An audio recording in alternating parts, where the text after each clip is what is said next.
ta'ala wa rahmatullahi ta'ala wa barakatuh. Ni yau ma dai gashi na ƙara dawo mana dukanmu da mu da ku duka ɗaya ne kun sani. Ni sunana malamar gyaran aure. Bayani da zan yi akan saduwa ne, akan saduwa mata da miji. Ya kamata mata mu ringa gyarawa ko ba gaskiya ba.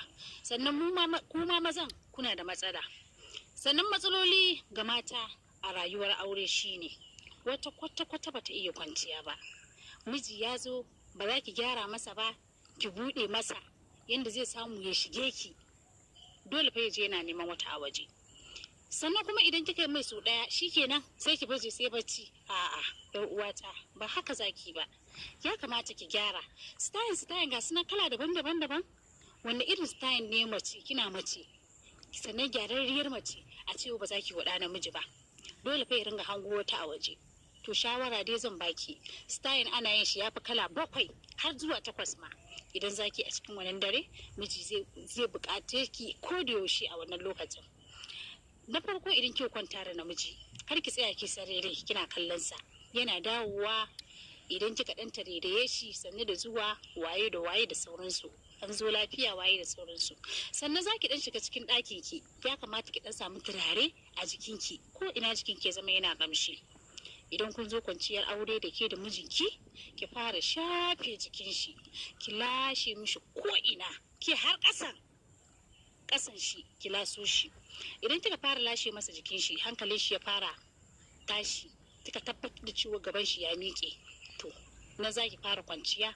Idan ya fara yi, to dan ne tsaya, to ƙare mai wani style din mana, sai ki daga kafar ki sama. Idan kika daga kafar ki sama, nan ma idan yayi, to sai ki mai goho. Kin ga shi ma wani style ne daban. Yar uwana sai ki mai goho nan ma yayi.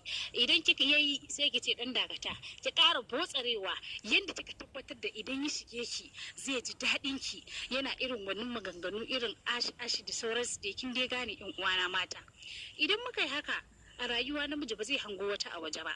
Idan kika kuskure ya hango wata a waje har yake kokarin yi miki aure, ke kika janyo kanki. Kazanta kin bar gida da kazanta, jikinki ba tsafta, ba style. Ya kamata a ringa samun style a gurin ya mace.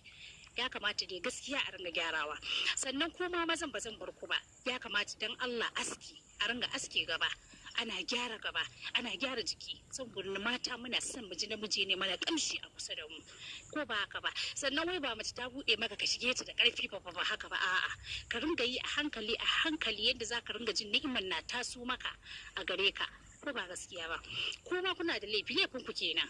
Ku ringa gyarawa, kuna gyara jikinku. Sannan kuma ya kamata idan kun tabbata kuna tare da matanku, ya zama to dan turaren nan dai in kun gani a waje a ringa siyowa ana kawowa.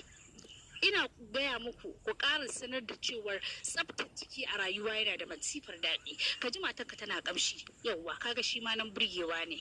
Amma ka ji matarka ba ƙamshi ga ƙazanta, za ka ji ba daɗi a rayuwarka ko ba gaskiya ba. Dan turaren nan ba za a raba ka da shi ba.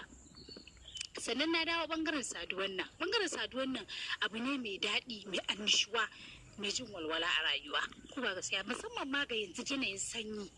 Ya kamata a ce kullum kuna kudundune da juna, ko ba bayan wai kun sadu wai ku bar junan ku ba, kai koma gefe can bagal ita ma ta koma gefe can. A'a, kumanni da juna shi ma na ƙara shakuwa ne da jin daɗi da walwala. Idan Allah mata da maza mu haɗu mu gyara, mu kyautata ma junanmu, mu ji daɗin rayuwarmu, musamman miji da mata. A wannan sanya ana so kullum a riga kasance